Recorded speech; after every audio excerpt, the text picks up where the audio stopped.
in the short run, where only the labor input is variable. This is because the quantity of capital, such as investing in a new machine or a new plant, can vary only in the long run.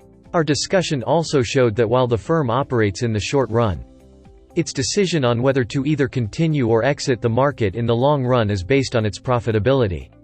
How long the long run is depends on the firm and what industry it is in. For small businesses that rely mainly on labor, the long run could start before 1 year, while for capital-intensive industries it can reach a decade.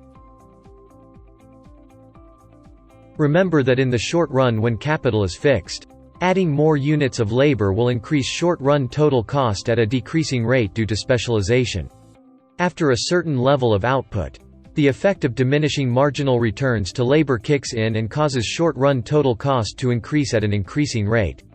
But if we also let capital input vary in the short run, we will have higher total fixed costs. But this would also be associated with a larger production capacity.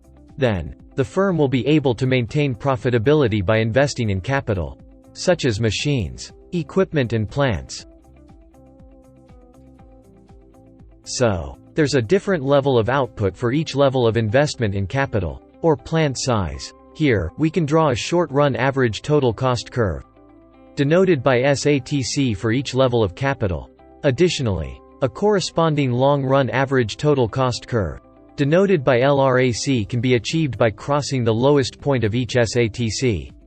This long-run curve has the shape of an envelope, holding all the short-run curves.